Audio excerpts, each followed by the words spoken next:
Like, Oh boy, oh boy. Well, our guest is on the line, so let's get her on here. Let's welcome her to the show. After right. after weeks of waiting patiently, she definitely deserves a word of patience. Let's welcome to the show. She's known as the marijuana mommy, Jessie Gill. How you doing, Jessie? Hey guys, I'm doing great. How are you? Good. And again, thank you for being patient as we went through Nick's health situation, which she's been dealing with. I heard. I was listening. You've had a rough few weeks, huh? Yeah, we're hanging in there, but it's been tough. I'm so sorry to hear that. You know what happens to be really, really great for nausea and vomiting. Believe me, I'm the one that suggested bringing you on the show. I know. It's all Nick's fault. Nick brought your attention to me, so and now you're here. Well, I'm thrilled to be here, so thank you. So now, as I was going through and researching and finding out about you, like, the whole marijuana mommy thing is kind of new, and it kind of like is something that was brought on from an accident that happened. Yeah, that's true. It all kind of grew out of this horrible experience. I was a hospice nurse, and I was injured in this freak accident at work, and my life just changed right away. And I started this whole long course of treatments, which ended up in a multi-level spinal fusion, which actually made me worse. And I was, very dependent on opiates and Valium, and I was living life, taking them around the clock, and it was miserable. And I tried everything, and my mom actually convinced me to try marijuana, and I was very, very resistant because I had used it recreationally in the past, and I was like, I know what pot does. Like, it's not, like, if morphine doesn't help me, pot's not going to help. And my mom was like, you've tried everything. You really need to give this a try. And so I finally broke down and did it, and the very, very same day that I started cannabis, I was able to stop both the Valium and the opiates. And it was just pretty incredible, and, slowly taper off the other medications. And, it's been remarkable. It's changed my life. It's massively improved the quality of my life. It hasn't fixed me. I still have a lot of issues, but, it's been really, really remarkable. And I knew that, if I was so resistant and I had so little knowledge as a nurse, as like a pain specialist, then I knew other people also would have those same feelings about it. So I started Marijuana Mommy to start teaching about cannabis. And one of the biggest issues was the stigma. And that was really probably the thing that kept me so reluctant to try it. So that's kind of what I'm doing over there. It's funny the two that you say that, like the whole stigma thing. Like, I was saying early on, like I haven't, like I used to be a recreational smoker, and it's been 15 years now. Started going through something that's lasted for many years, lasted for 15 years, a drug situation with my stepson. And as he was young at the time, and I was trying to, teach him about the bad part of doing bad drugs, heavier drugs, I felt like I'm like this parent here, and I'm smoking pot and I'm getting high, and I felt kind of like a hypocrite. And I like stopped smoking. And now, I mean, when I think about it now, like 15 years later, like everything is so different with the whole world of marijuana, where people are, have, and the country being much more open to it and finally starting to be used as medical marijuana. It's just like a whole new world with it now. Right. It's amazing. And I think as more people become users, and, obviously it kind of started with the medical marijuana program, more and more people began using cannabis. And as people started using it, they're like, wow, and this is what happened to me. Like, I first became a patient, and I was like, okay, well, fine, I'll use medical marijuana. Apparently it's safer than opiates. And then I was like, okay, so it's okay as a medicine. And then the more I used it, I was like, if I could use it every day and not have, significant serious effects, then I couldn't justify anymore this illegal position. And I think as more people start seeing that and experiencing that, their eyes are opening to it. And the whole attitude towards it is really, really transforming. Now, how about the whole part of, I mean, your name, Marijuana Mommy, like being a parent and using marijuana? Have you had to like explain to your children about the situation, or? Oh, of course, yes. My kids are extremely well educated about marijuana, and they're very different ages. So when I became a patient, my daughter was already in college, and Okay. she was kind of like, "What? What are you doing?" She's a little a little uptight. I heard Nick talking about his daughter who's a nerd? Is that what you said? Totally my daughter. Definitely. Same thing. So she was kind of freaked out, but as she watched the transformation that happened in me physically and emotionally and, mentally in every area, she, became a really a big proponent. And my son was much younger. He was in, I guess, 3rd grade when I became a patient. And he had no knowledge about it whatsoever. Like he, learned about it once a year in health and didn't know what it was. And I really, for him, I had to kind of prepare him for the stigma. And I was like, at first, I was like, should I hide this? What should I do? And I was like, you know what? I don't want to ever have my kids come across it and like be afraid that I'm like doing something illegal and hiding things. And I don't want to feel embarrassed and ashamed of my medication. And I didn't feel like I should. So I, sat down and told him, and I was like, you're going to go to school and they're going to tell you this, this, and this. And here's the actual facts. So, and it was, it was good. The first time they started talking in health class about marijuana as a drug, and he raised his hand and he's like, wait a minute, marijuana is also a medicine. My mom uses marijuana. So it was, interesting. How did that go over? I wrote it. It went over very well. His teacher at the time was fantastic, and I just wrote a nice note that said, just FYI, I am a medical marijuana patient. And and I said, JD was concerned that people were being told it's illegal. So that's another concern, too. He doesn't want his friends coming to his house and, hearing his parents, his mom talk about cannabis and then thinks they're doing something bad or illegal. So she was actually very responsive. She's like, I will go over with the class about the medical applications of marijuana. And she did, talk about it. But, they're little. So. Now, how long did you, once you started using it medically, how long before you started, thinking to yourself, of becoming the marijuana mommy and start doing this as, an advocate, a blogger, et cetera? It kind of happened really gradually. So it's been about 2.5 years since I've been a patient. And, I was already actually writing, since the accident, I haven't been able to work bedside. So I was already blogging and freelancing, and I just started writing about I was writing about health-related topics. And I started sharing my story. I was like, when I discovered cannabis, I'm like, this has to be, I have to talk about it. I was in the position to, I wasn't able to work, so I didn't have to worry about my job. I had a lot of things protecting me. As a nurse, I knew that, I had a little bit more to add to the conversation. So I just started sharing my story, and I guess it probably started with, an article that I wrote on Redbook, and, it was picked up by a bunch of different places, and then it kind of grew from there. And I just started blogging more and more about cannabis and about things that would help patients, about how to make cannabis oil, or, different edible recipes, or, a lot of different educational health topics. Let's see, actually my daughter's friend was like, your website should be Marijuana Mommy.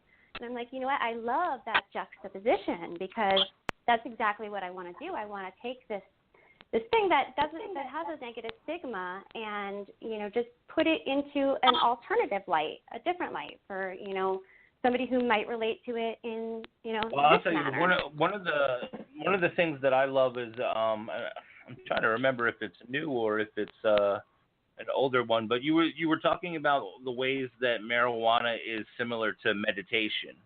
And I just Mm-hmm. felt so connected to that because everything that I do in connection with smoking it's almost ritualistic. You know what I mean? I do it the exact same way every time. I move exactly in certain movements, and each step is sort of like it almost puts me in the mind frame to get in a better mind frame. Does that make any sense? Yeah, it makes 100%. That makes sense. It like enhances your mindfulness. It makes it easier to be mindful, and mindfulness is a form of meditation. And it's like the article you're talking about. It's remarkable how similar cannabis, the effects of cannabis are to the effects of meditation. Pretty amazing. Yeah, that's something like I need to like really focus in on is the whole meditation. I need to focus in on the whole part of it because actually I suffer from sarcoidosis, and I've started using late last year because I'm in constant pain CBD oils. So it was like I was like saying to my wife, I'm like I need something. Like I got to figure out something just to stop the pain. And then we started looking into the CBD oil, and I tried it, and it's the first thing that was like, oh my God, relief! Finally, like some relief to this. And so now I'm thinking, like, as I'm going through and researching all the stuff you're doing, and all, I'm like, wow, like, so is the next step now the medical marijuana for me? How do I get involved with this and start using it? Yeah, that's a good question. Where are you guys, in Pennsylvania? Yeah, I'm in the Philadelphia area. Me and Frank are in the Philadelphia area, and actually Nick's out in Arizona. Nick's in Arizona? Mm-hmm. So like, let's see. I don't, it all depends basically on your state laws. So there are specific qualifications. Now, here in New Jersey, it was very, very difficult to get it up until the past few months, and they've opened it up to chronic pain and anxiety, which covers so many people. I think there is a chronic pain diagnosis in Pennsylvania. I'm not 100% sure what Arizona's laws are like. But once you have a license, I mean, the best thing to do is really talk to the local bud tenders at the dispensary that you're purchasing from, because one of the things with cannabis, and this is something I didn't understand when I first became a patient, is every strain is so different and can cause very, very different physiological effects and a very different emotional experience and a very different mental experience. So there are strains that I can't use at all that give me anxiety, and then there are other strains that just help ease my pain and put me right to sleep. And every strain is kind of different, slightly different based on its growing conditions.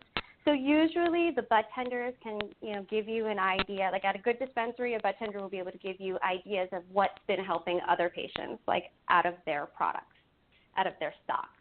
And then in every state, it's so different what products you can access. Like right now in New Jersey, we have primarily only flower. There's a couple dispensaries that have a medium THC oil. But yeah, we don't really have concentrates or anything yet here. So it's not. So it's kind of like along the lines of the whole CBD oil thing. What you're saying, it's not like it's smoking to get high. I mean, it doesn't give you that effect. Is that what you're saying? Sure. So CBD or cannabidiol is a component in cannabis, and it's a cannabinoid. And there are over 100 different cannabinoids. THC, or delta-9 THC, is really the most famous for getting us high.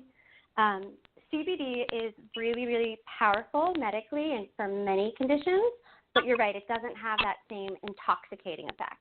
It is also amazing for anxiety, though. It is for a lot of people who suffer from anxiety are benefit from CBD.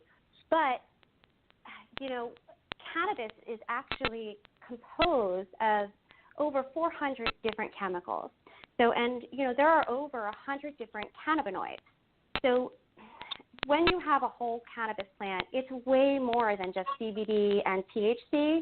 And on top of it being so many different chemical components, everything kind of interacts together to produce something called the entourage effect. And that's why every strain produces such different effects.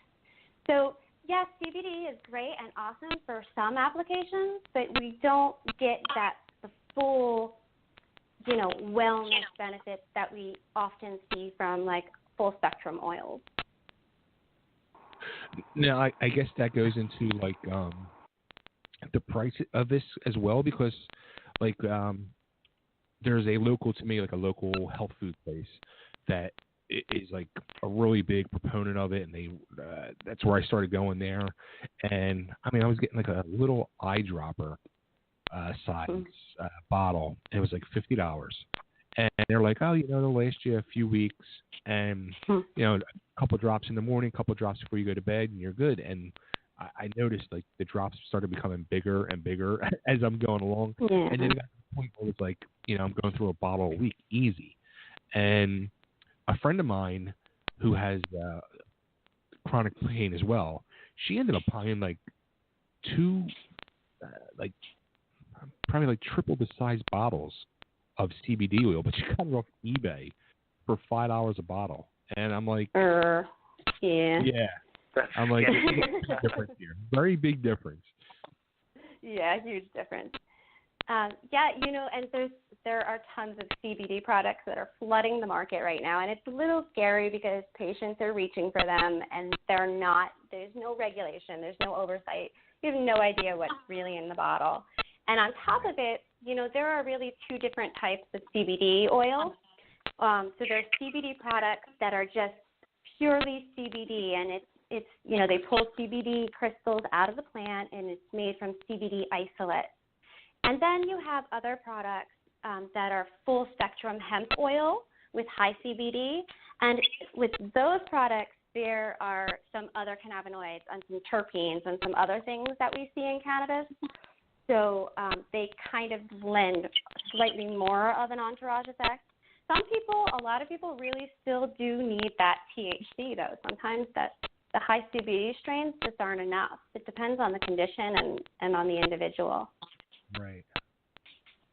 So, like, now with you, like, I mean, is this, are you daily using this multiple times a day for your condition, or? Oh, yes, all day long, from when I wake up till I go to sleep. I microdose, so I prefer vaping, and it all depends on my pain levels, but I usually start with a very low THC, high CBD product, early in the day, and then, depending on how I feel, I transition to a medium THC product, and then by the evening, I'm using a high THC product and using edible. Like, this is late for me. It's like almost my bedtime. So I've already taken, like, my bedtime oil that has, like, the high THC. Oh, wow. Recently I got to spend some time in Vegas recently, and it's recreationally legal there, and I sort of, my whole world changed when it came to, like, the concentrated oils, because I needed so little to last so long. You know what I mean? It was a completely different experience than, a bud would be. It's so much more effective. Yes, I experienced the same thing when I went to Vegas. I went out for MJ BizCon, which is a huge cannabis business conference out in Las Vegas in November, and there were 3 dispensaries within walking distance from my hotel. And, like, this is heaven. And I just was amazed at the products. And they really, really are, so much more medically effective and so much less expensive. Like, here in New Jersey, it's around $130 for a quarter of an ounce. And, it has to be paid for in cash. And it's just so expensive. It's just ridiculous. Yeah, the oil is a game changer. You pay, I think anyway, in the long run, you pay way, way, way less because the single dose lasts. I mean, honestly, I could say 8 to 10 hours later, I was still feeling pretty good. Absolutely. Were you eating it or smoking it? Okay, no, so it was just, it was like in a novelty syringe, and it was like blueberry cheesecake flavored. And they said I could put it on like a cracker or a cookie, but I just like squirt a little bit into my mouth. Yeah. Right. Now, of course, I went way overboard. The guy was like, take this much, wait 2 hours. I was like, you don't want to spend 2 hours, took another one. It was like 20 minutes. Oh, no. Oh, gosh. So I got to experience, like, the super high real quick. But even after that, like, even after the whole night of that and all the craziness that went on, I had so much left over that at, like, the regular dosage, it lasted, like, another 3 days of just, like, twice a day taking a little bit in my mouth. It was It's so amazing. worth it. And it's It really so much is. inner, like, intense. What was that? I didn't catch that last part. It's just so much more intense, I think, from the inside out. When it comes to, like, pain relief and anxiety, it's like a 1-2 punch. Yeah, and that's exactly what it is. And physiologically, when you eat it, when you consume it orally, it's processed differently by the body than when you inhale it. So when you inhale THC, it goes directly to your brain. It goes into your lungs and then up and crosses the blood-brain barrier into your brain. When you eat it, it goes into your digestive system and then hits the liver, and that's where it's processed. So it's a much slower process, but it's much more pronounced. The effects tend to be a lot more intense, and it lasts a lot longer. It's one thing I do know that I learned from all this, and I said this to Nick earlier, I need those chocolate chip cheesecake bars in my life. I really do. Me too. That sounds delicious. It's like my mouth's watering. My oil doesn't taste that good. I make all my own oils at home here in New Jersey. We have to be little chemists in our kitchens. But yeah, my oil, I'm gonna have to try flavoring it with, blueberries. So I mean, this has become like, it sounds like this is like a complete full-time thing for you now. Oh, 100%, yes. It is. It's been amazing. It's been incredible, and it's growing. And, thankfully, because I'm so limited in the things that I can be doing. So. Awesome. Good for you. Yeah. Yeah, it's been pretty awesome. I'm very fortunate. And as, legalization grows, it's so needed right now. It's just people need the education. I mean, people are dying every day from opiates still, and it can change lives. It is changing lives. It's such a horrible thing that's going on, and that's what we're dealing with my stepson, and that was my reason. Like I was like, he was going down that road, and I'm like, I can't be sitting here smoking a joint and getting high and telling you don't do drugs. But I know, yeah. And that was my experience too. Like I had used it recreationally, and in retrospect, I was totally self-medicating at the time, but didn't realize it. And then I was so concerned about the legal aspect, and I'm like, I'm a mom, and then I was going through a divorce, and I'm like, I can't have that around my life. So I did the responsible thing, and went on Xanax instead. So I went on this deadly medication. It's bonkers, but that's what people are doing. But it's gonna change. It's changing quickly. Now how about like people around town will say, or like your youngest child's parents? Do they know that you're the marijuana mommy? Like, do they frown at you or look down at you? I don't even think I'm gonna talk about that, but there's always complications. I think that's just the challenges of co-parenting. But yeah, I mean, for the most part, people have been super supportive. Like, especially people in my life who have seen the results, because my results have been really, really fantastic. So anybody who's seen it firsthand. But I think, it's not just me talking about it. In New Jersey, they're trying to legalize recreational cannabis. New York just put a moratorium on arrests. So it's happening all across the country. So as this conversation grows, I think more and more people are so desperate for information that so many people come to me and, ask me, like, would it help this? Would it do this? Ask for information. So I think in that way, even the people who judged me, like in the beginning, there were people who thought I was bonkers. Sure. When I started writing and posting about cannabis. But, even those people are coming around. Like as the mob mentality kind of changes surrounding cannabis, people are more open to it. And it's changing daily. It really is. I mean, you just watch the news every day. There's a story about it anymore, and how it is changing. Yeah, it's snowballing. It's massive. Well, people I think a lot of it has to do with the way it's being presented now too. Like when you go to your site, there's no sort of like. I hate for this to even semi-sound wrong or offensive to anybody, but there's no like stoner indication. You know what I mean? Like you present the information in the way that's just sort of not been done, but like you don't have floating hot leaves in the background. There's no fish playing underneath your webpage. You know what I mean? Like you almost like Martha Stewart marijuana it. You know what I mean? Right, so that's funny. But I still do embrace that traditional stoner culture, and I'm ultra grateful for the legacies that have gone before me that kept this plant in the human mind. But I actually do embrace using the words like stoner and weed and ganja, or I do try to I go back and edit my work to put those words in. But no, that's awesome. You're absolutely right. That's exactly what I'm doing. It's like taking the same ideas, the same plants, and just saying, okay, it's okay for everybody. And it's new associations, creating new associations to it, and that's exactly how we will attack the stigma. Absolutely. Awesome.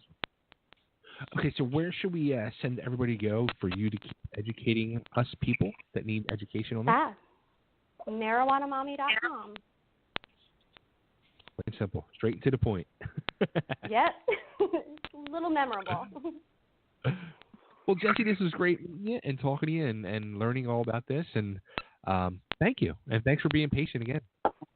Oh, it's my pleasure. I'm glad you guys are back up and running. And, if you're able to access it, Nick, look into it because it's incredible. Absolutely. Oh, he's looking. Believe me, he's looking. Good. If you need anything, reach out. Absolutely. Thank you very much. I'm definitely going to be. Great talking to you guys. Yeah, you too. And I'm going to be looking into this more for myself, and I'll keep you updated. Excellent. Yeah, please do. Definitely keep me updated. Absolutely. Thanks, Jessie. It's great talking to you. All right. Have a great night, guys. You too. Bye. Bye-bye. All right, there she goes, the marijuana mommy, Jessie Gill. Check her out. She's on Facebook, but just go right to her website. She's got an amazing site, a lot of information, a lot of interesting recipes that I want to try. Marijuana mommy. That's what I love about it. Like, there's so much knowledge there. You know what I mean? And it covers from like medical to family to, you know what I mean? Like, it's not just like, in a way, she's right though. She did what every stoner does. She found something to become an expert in. You know what I mean? Like, for me, it was comic book characters. For her, it was marijuana and all of its applications. Like, she's a genius in so many ways. You know what I mean? Like, she found a new way to present something to an audience that wasn't receptive, and they're going to be receptive because she's coming in it from a way that they can understand as a mom, as a caregiver, as a nurse, you know what I mean? Like, it's just genius. Like, this is why I love having guests like this on the show, because their sort of entrepreneurial genius is remarkable, isn't it? I'll tell you what, dude. For this a horrible thing that happened to her with the accident and her back and all that stuff that she had to go through. I mean, it turned into like the right time, right place, right time for her, and I think she got in and at the right time on this whole situation, because it's something that's just blowing up more and more, and I think she's going to be a huge proponent in the whole world of it, and more power to her. And I think you summed it up really good, Nick, with like the Martha Stewart of marijuana. Absolutely, I love it, dude. She's totally going to get a show on like the Vice channel. Like I'm watched. I'm super jealous of how it's like just the targeted in on it, and it's so amazing. Like, and it's been awesome because I sort of knew of her through this message board that we were both part of. And I've been able to sort of see it start almost from the beginning and grow and grow and grow. And every time I kept meaning to tell you, like, we should get this lady on. And finally, like, I saw her. She posted something, and I was reading it, and I was like, wow, this is really funny. And I was like, that's it. I got to get Faye to get her on. And I was gonna ask you that too. How did you come across her? It's just like a random health messaging board. Now, either health or parenting or something like that. Yeah. I mean, what do you need? Like one of these medical marijuana cards or something to? Okay, so because I was having phone difficulties, I didn't get it. Well, I wasn't able to get into this whole thing, but out here in Arizona, you need a medical marijuana card. And the reason that I haven't got one is because I'm a little leery about creating a paper trail because I don't trust the government. Like, I've seen kids working in group homes over the last 20 years. I've seen kids get taken out of their parents' house for really stupid things, and it's just spiraled into, like, the shittiest circumstances. You know what I mean? Like, so I've been very hesitant as far as creating a paper trail. Now, I know you're going to say, well, Nick, if you get arrested, isn't that the same thing as creating a paper trail? And first, I'm going to say, stop making sense, but that doesn't matter.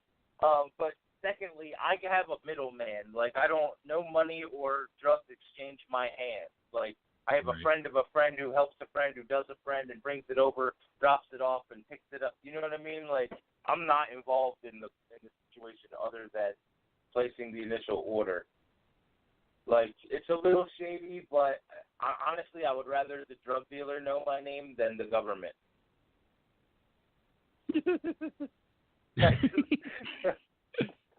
Whatever, man. You know what I mean? Like, it's if you apply and then you go to a dispensary, does it check on your little record? Does it say, okay, he visited a dispensary? Can they later get that record and use it against you in divorce court or something like that and be like, he's clearly a marijuana user? You know what I mean? Like, I'm just not, maybe I'm paranoid, maybe it's the marijuana. I don't know, but I'm just saying. Yeah, Rico on the corner, he don't ask questions. Exactly. And he ain't on my corner.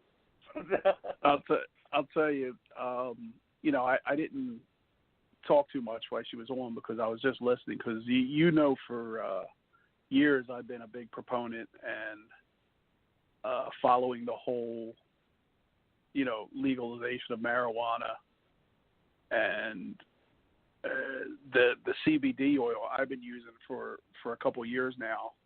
And that was the only thing that started after my car accident that stopped my neck from hurting was and relaxed me was to get in the CBD oil.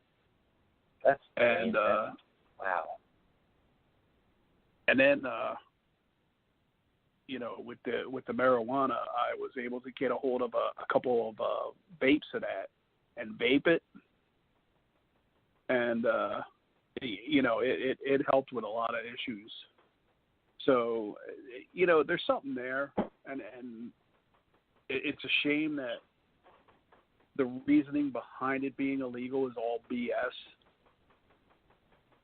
I mean, it has nothing to do with its medical. Well, kind of it does because, you know, the medical industry will lose money, and, you know, God forbid they do that.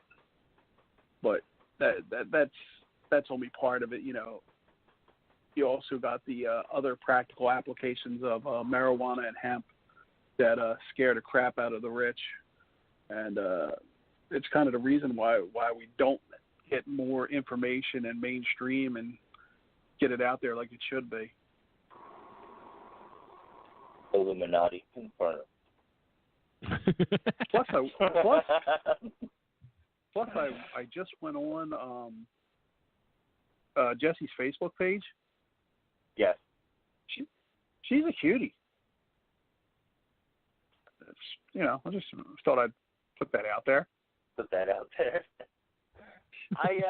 Look, man, like I get it. Like I get that the vape thing is like it's healthier and it's probably more effective, but like it probably sounds awful and I'll probably get throat cancer and die, but like I like the idea of a burning bud. Like it's almost to me it's like the 2018 version of your dad with the pipe. You know what I mean? Dude, I'm going right now. I'm Googling how to get a medical marijuana card in PA. I'm going to get one. I think in PA, they don't even sell it in the bud form. I think it's only like you can get it in the edible. Types. Yeah. Edible only. But that's cool. You know what I mean? Like that's a lot easier to take into work. A brownie, you know, than pulling out a 6-foot bong. But listen, if you need the card, my doctor, Dr. Julio on the corner, he'll write the card for you right there. Boom. Now I don't know about y'all, but it's $300 for the card in Arizona.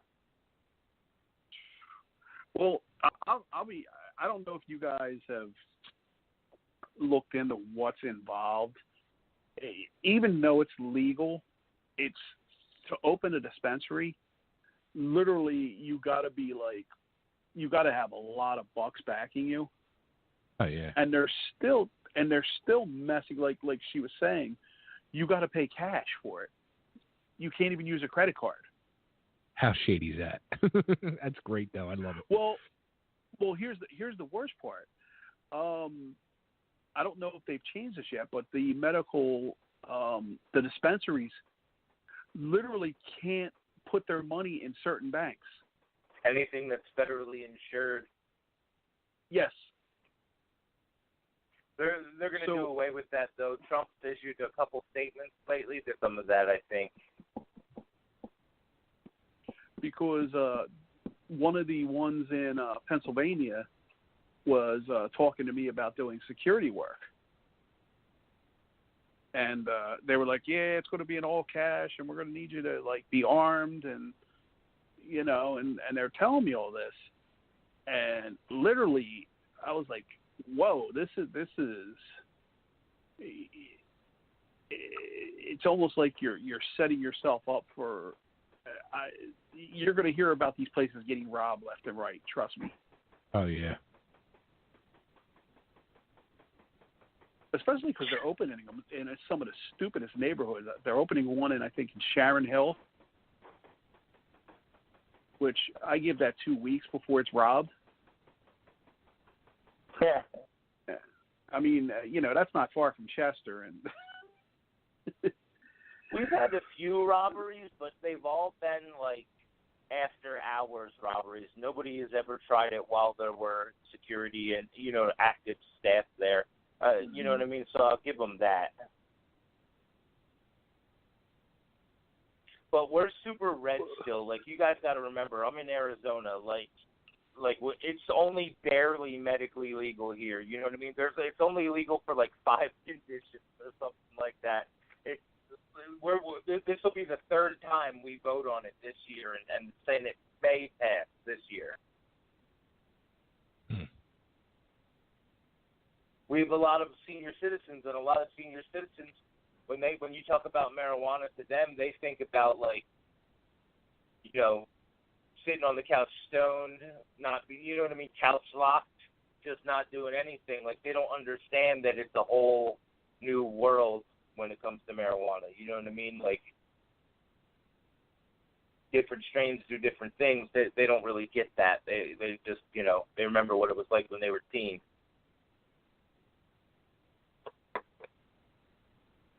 We'll be far behind for a while, I think. Yeah, it's one for you. Like you said, it's. Now, I John have a Bowden. buddy, I don't know if you guys remember him or not, but his name was Saverio, and he was the original TV Nation co-host. And his job, Disco Kid, that's right. His job now is he drives a truck in the morning. He goes to where they grow it, and they load it all up, and then he drives the truck to the dispensary, and then they empty it up, and then he goes home. And that's what he does every day now, and he loves his job. They pay him well. They pay all in cash. He gets free product. It's just, I mean, yeah.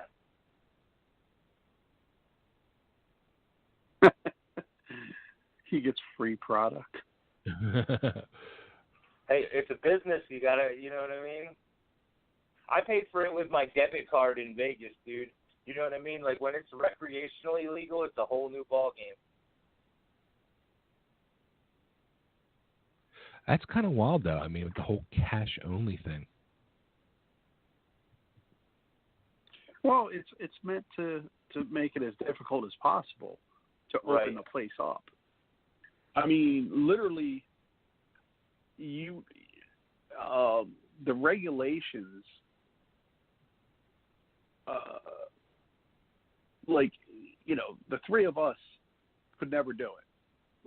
You know, even if we pulled our money together, it would just be the cost, and that's what it is. And they don't want regular people getting in on it. They want people who, you know, are shady, doing whatever they do now, and they're like, hey man, let's get them another business. I mean, it's another business for the rich to get richer. Now, I'll tell you how people like us are going to get rich when it comes to recreational marijuana. It's not. You're exactly right. It's not going to be us trying to open a dispensary or to grow it in fields. If we were smart, what we would be looking into is what's the best light bulb that they use when they, you know what I mean? Like, what's the best filter that they use? Because whatever that is, they're going to buy millions of.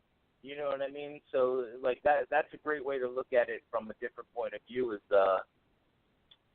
what sort of peripheral product could end up making millionaires. You know what I mean? Yeah. Yeah, because you're definitely going to need the product. It's funny, a friend of mine, she's she's a plant girl. And they were advertising for a herpetologist, or, you know, and she was actually looking into it, and unfortunately it was like they only wanted to pay like $12 an hour. I'm like, for all the money they're going to be making, I think they can dish out a little more than $12 an hour. Yeah, right. Wow, yeah, that's super low. Yeah, for the keeper of the weed, come on now, make it like a little bonsai tree.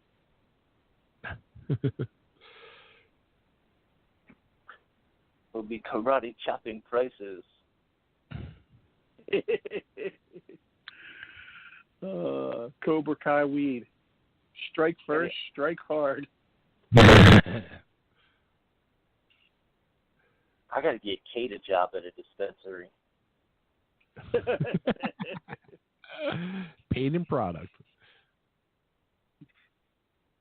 So this other singer, we haven't talked about her yet. Who? The other guest, the singer. She never called in. Son of a bitch. I was excited. She was calling at 9 o'clock. Frank, I'm looking here, and the dispensaries out here are $13 an hour for cashier. I think I could do that. If they're giving you product, then yes, you can do that for $13 an hour. Like, if they're even just a discount would be nice. Yeah, it's like, you want to pay me in gift cards, dude. I'm okay with that.